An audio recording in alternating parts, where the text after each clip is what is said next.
who doesn't, but I think we should let's put that off to the side for a second here, because Judd mid-show here is going to call an audible here.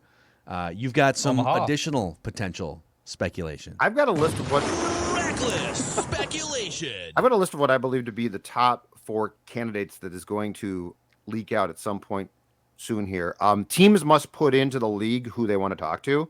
Yeah. And keep in mind, when it comes to GM, VP roles and coaches, we are now in an era where every team must have 2 minority Rooney Rule candidates. Okay. So here's a list of 4 names. And this list is presented by Federated Mutual I Insurance love to Company. See yeah, you know why? Because these guys are going to be insurance for the Vikings. These guys are going to be here. Yes, they're insurance, and these guys are here to help protect the Vikings organization against mediocrity. And that's what Federated can do for your business. It's not as much protecting you against mediocrity. It's about maximizing the success of your business and helping you fend off potential risks. There's a great tool. You can find out more about it at federatedinsurance.com. It's called My Shield, and they'll give you all sorts of information and resources to help your business with risk management needs. Federated Insurance, where it's our business to protect yours. All right, the list. Okay, the list is going to start with a name that I think we've probably been talking about the longest, and that is Colts assistant GM Ed Dodds. Okay, and I think Ed Dodds is a football scout guy. This list is going to get progressively more intriguing, and I'm going to be curious to get Phil's thoughts here. The second guy is another longtime football guy. Cowboys VP of Player Personnel, Will McClay. He is very respected. He could come along with Kellen Moore, perhaps, who I've heard some rumblings is very interested in the job here. Kellen Moore or McClay? Let's just say Kellen Moore thinks this is a very good job. So he probably would want to keep Kirk Cousins then. I've just heard he thinks it. Yeah, you might be right. I would think any sort of Kellen offensive guru that loves this job, I would be curious. Do they love it because of Kirk Cousins? Or do they love it because they can pick their own quarterback? Yeah, Season tickets. The Cousins thing is intriguing because you know what? No matter what we think of Kirk, there are some younger football savvy offensive minds who love him. Kyle Shanahan, McVay does, correct?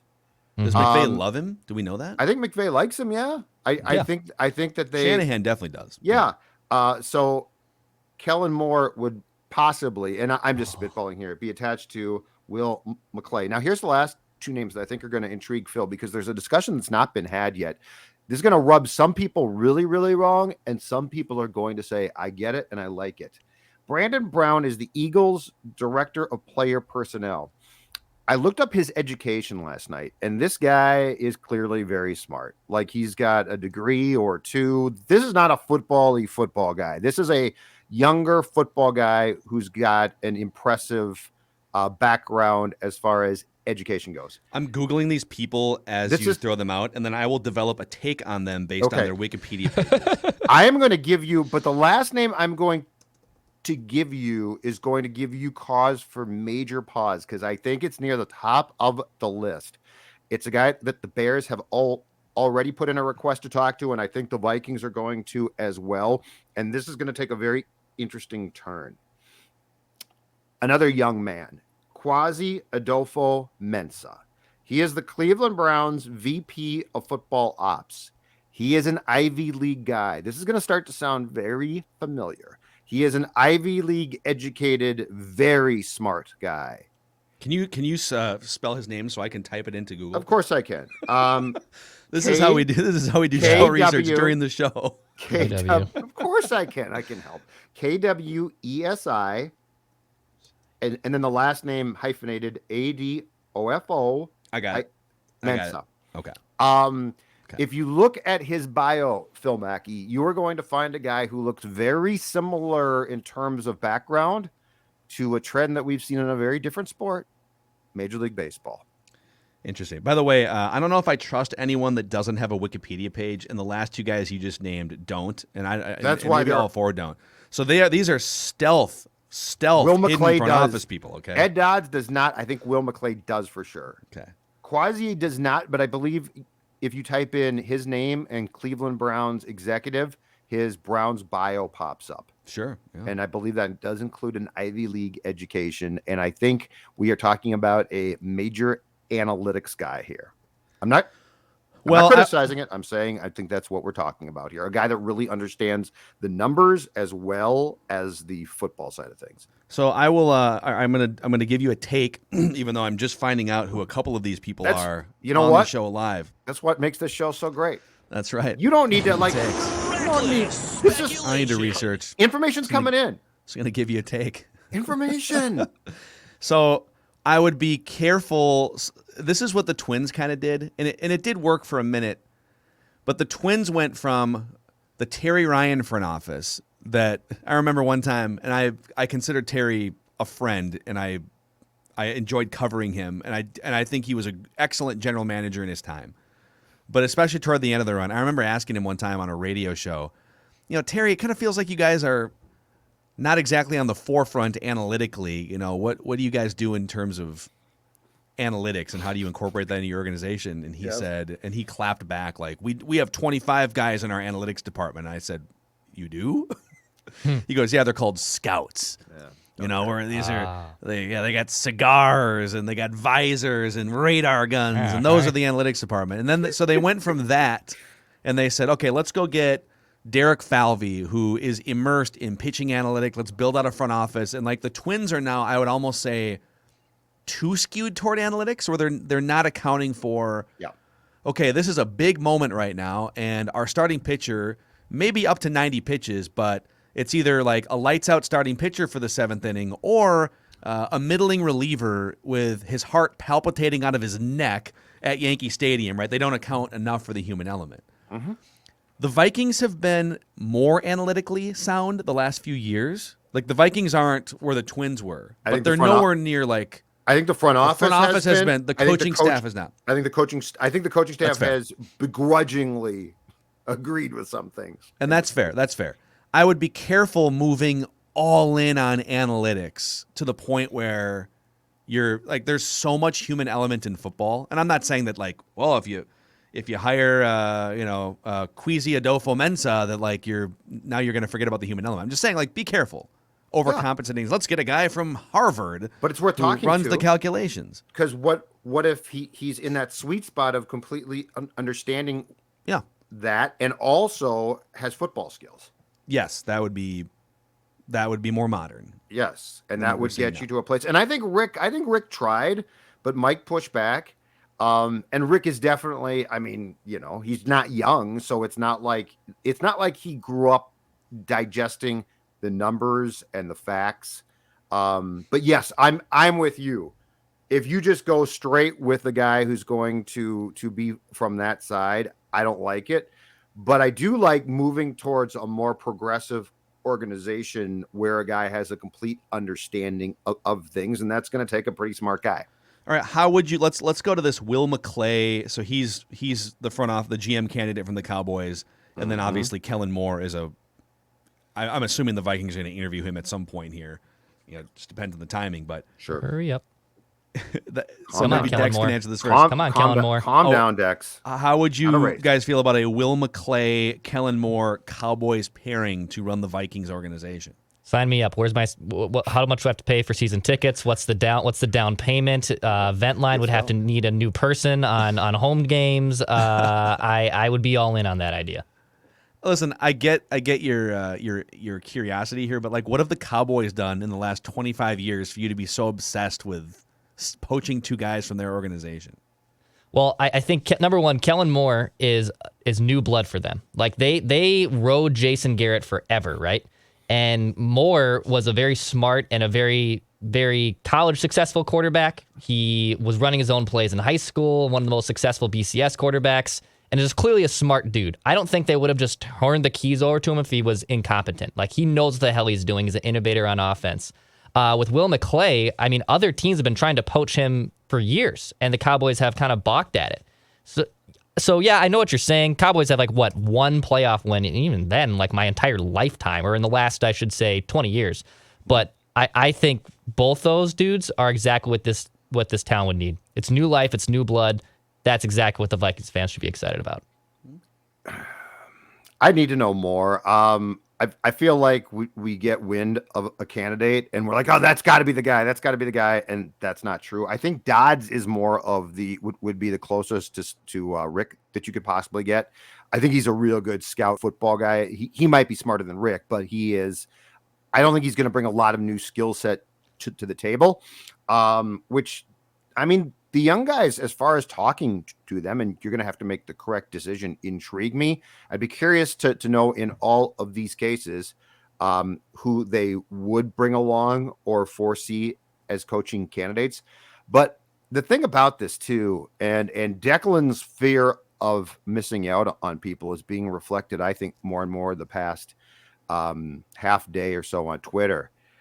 This is not a race to hire a person. There's only 3 GM jobs out there. The Bears is a disaster. And I know they've got Justin Fields, but they are so poorly run. The Giants, I don't think. Did you see that McCaskey in the press and he's conference? a fan, and he's not changing anything, and he's going to have the GM report to him, and they're going to hire a coach first. He is a complete clown. He is a bad fan. Like the Wilfs are good fans trying. McCaskey's a fool fan. Yeah. So I'm out on the Bears job. The Giants job is better, but it's not as good as this job. And so all I know is that in 2006, the Wilfs raced to hire Childress. They sequestered him in the hotel. He basically threatened them and said, I'm going to Green Bay next. And if I leave, I ain't coming back. Actually, and he said, I got a play to catch. Wausau, Wisconsin, Green Bay. Yeah. He said, he's like, I'm leaving. Dugan. You didn't even know Dugan then. Tahi. But anyway, they raced because of their fear to hire Brad. And it ultimately was not the smartest thing because they didn't vet the process properly. This is a long-term, I mean, this is not just a coach. This is a GM job. You need to get this right. So I would far prefer getting it right than racing to fill the jobs. Okay, I'm doing some more digging here on Will McClay. As I said, I'm going to look these guys up on the internet and then formulate takes before the end of the show. Yeah, 2022. Welcome to the modern sports era. My opinion of Will Clay has gone up. His stock has gone up for me in the last 5 minutes. Because did you guys know? Did you guys know he is a 3-time Arena Bowl champion? Yes. 1989, 1990, and 1992. I think he was a 2-way player in the Arena League. I think a lot of them are. He was a wide receiver and a defensive back for 4 years for the Detroit Drive in the late 80s, early 90s. I think that's very common. And then he worked his way up after his playing days were over, and he became eventually the head coach of the Dallas Desperados in the Arena League, where he was named the Arena League Football Coach of the Year in 2006. So now this guy basically conquered the Arena League. And then he's been working his way up the Dallas Cowboys front office for the last decade plus. And, I listen, anyone who dominates the Arena League like that, count me in. I'm in on Will McClay. There's a certain guy who's got a bust in Canton who did the exact same thing, okay? Kurt Warner. Exactly. All I'm saying is Kurt Warner, greatest show on turf. I believe Iowa Barnstormers. Yes.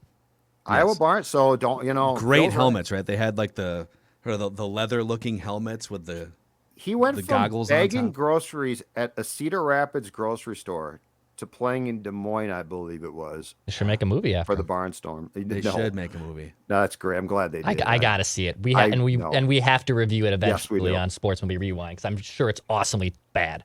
No. Any takes on Ed Dodds? He's probably the name that keeps popping up the most frequently on these lists. Well, this is a list that you have obtained.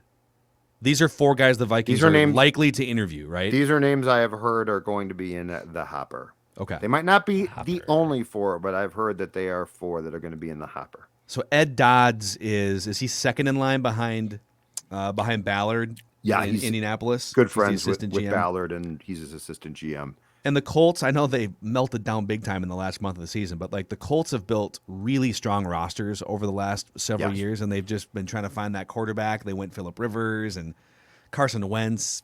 I thought Carson Wentz kind of played at the peak of his capabilities this year, but ultimately he went back to being Carson Wentz. Yeah, I'm with Declan on.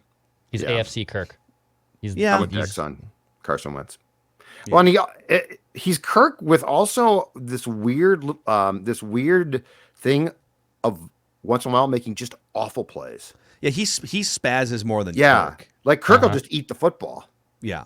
Or Yeah, fumble it. Wentz has no idea when to like shut it down and just live to play another day. Kirk is, I'll give Kirk that credit. He knows when to live and play another day, almost to a fault. I saw Wentz. I think it was both times on red zone this season in 2 different games attempt left-handed passes. One of them I think he tried from his own end zone, and got picked off. It's like, what are you doing? Yeah, it's not a. That's what Teddy did in 2015. Come on, dude. Not a great game plan. So, all right. So there is. So Ed Dodds, Will McClay, Brandon Brown, and then is it Kwesi or Kwesi? Kwesi. Okay. Mensah from the Cleveland Browns are the top, or at least 4 candidates that Judd is hearing the Vikings are going to put in the hopper and interview. Wow. Lane Kiffin, Steam. We got lists of general manager candidates here. Let's make a trip around them. Usually on Tuesdays we do who gets it, who doesn't. So let's do like an abbreviated version of who gets it, who doesn't here on Mackie and Judd. We'll start with Judd Zulgad.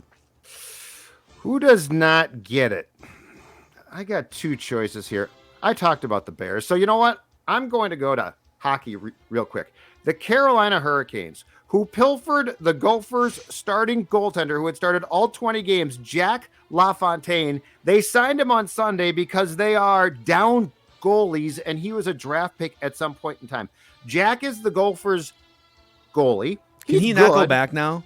He can't go back now. Can't go back now. He's good, but he was pilfered, and I don't think he has a career in the National Hockey League. I think he is a minor league bus guy. And because the Hurricanes were desperate, they signed him. And it's a 2-way contract. I think it's worth $800,000 if he's playing for the Hurricanes, but it's like $80,000 if he's with their AHL team, which I'm confident that he is going to be before long. I think this is just BS. And I don't blame the kid. But, I mean, for the team to come along halfway through his season and be like, oh, dude, we just need you. The temptation's huge. I'm not blaming the kid at all. But I blame the team. I mean, come on, go sign a goaltender off the street. Why can't they just use a solution? I mean, all these teams have a random guy in the audience that's just like the backup goalie. I can't. They just run that guy out there? Beaupre's kid here, the E-Bug. Yeah. So I feel bad for him because the temptation was strong. I'm sure the pressure was strong. But it screws the Gophers, and I don't think it does LaFontaine any good long term. Well, that's too bad. Hopefully I'm wrong, but I don't like it. That is. I mean, he's 24 years old. Like he's an older college hockey player. Like I don't fault him at all. I don't fault him at all for going. I don't like the team doing it. I'm okay with it. It'll be okay.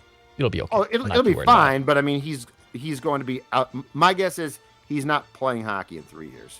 Okay, I can see it. Poor kid. He's not going to have that much money from this. Trashing him for no reason. All right, Declan, no, I feel bad for him. Who gets it? Who doesn't? I'll stay on the goaltending train. I'll say Kaapo Kahkonen gets it.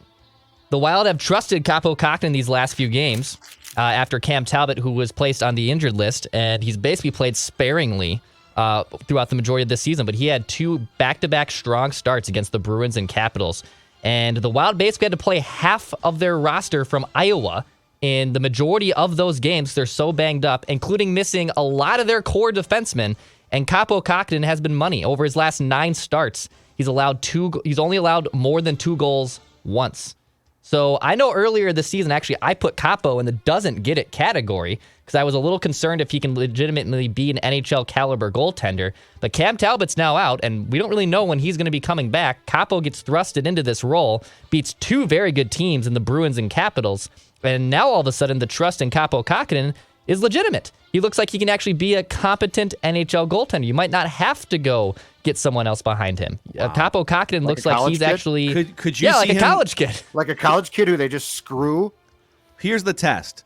Can you envision Kaapo Kahkonen with his sweaty hockey hair flowing in the XL Energy Center wind in mid-June, taking a lap around the rink, hoisting Lord Stanley's Cup? That's the litmus test. Yeah. So can you envision it? Is he good enough? Yeah, I can envision it. Obviously, he just beat, he won back-to-back games against the Bruins and Capitals. Those are two teams that could represent the East in the Stanley Cup, baby. So yeah, I'm all in on this idea. I loved his comments too after the game on Saturday. He said, "No, I want to play the best teams. I want to be able to show that I can hang with the best teams." I love that confidence. Goaltenders are weird. They're mentally just kind of strange human beings. But I think Kaapo Kahkonen gets it. Good for him for stepping up. All right, Kaapo, let's get it. All right, who doesn't get it? The National Basketball Association. Everyone who covers the National Basketball Association and the other 29 teams that are not named the Minnesota Timberwolves do not understand that the Timberwolves have a lineup of death. Did you guys know? And Pat Bev's been out the last couple of games, but they've just been destroying weak opponents in the West, just toying with the Rockets and the Thunder now that they've got most of their team healthy again. That when Pat Beverly, Anthony Edwards, D'Angelo Russell, Karl Anthony Towns, and Jared Vanderbilt are on the court at the same time together, the Timberwolves are a plus 51 points per 100 possessions against the rest of the league. That's against starting lineups, because that's not like an obscure hidden lineup that they sneak in. Like, that's their starting lineup that they roll with more often than not. Even when you swap out Pat Beverly for Malik Beasley, there's still a plus 27 per 100 possessions so far this season. It is the best five-man lineup in the NBA statistically. Unstoppable. Pat Beverly, Anthony Edwards, D'Angelo Russell, Karl Anthony Towns, and Jared Vanderbilt, and nobody's talking about it. It is a true lineup of death, and it's their starting lineup. 6 seed?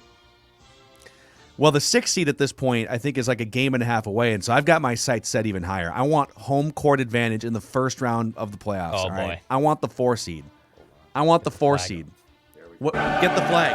You're going to say that. This Get the flag. Got to fly.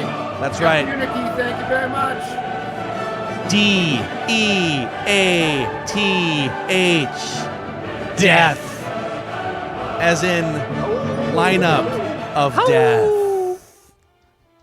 The Timberwolves have a lineup of death. And that's who gets it, who doesn't. An abbreviated version here. I got one more for you before we go. Yeah. I got one more because I just got a note. There's intelligence filtering in to the home estate here. Reckless speculation. Who gets it? How about this? Doug Peterson. Sounds like he is willing to wait for the Vikings to hire a GM to interview for this job. Wow. So That's he's who gonna gets gonna it. stiff arm the other teams that are interested. He's going to tell them, hey, if Be you want me, patient. you might have to be a little patient. You might have to be a little patient because Wow. I want to talk to the Wolves. I want to talk to the new GM. I want to go back to the building in which I hoisted a Lombardi trophy. Reckless Wow. speculation. Wow. That's what we're hearing.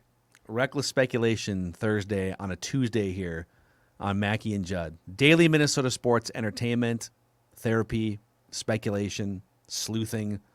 And don't forget, Purple Daily is just also packed full of what should the Vikings do, what will they do.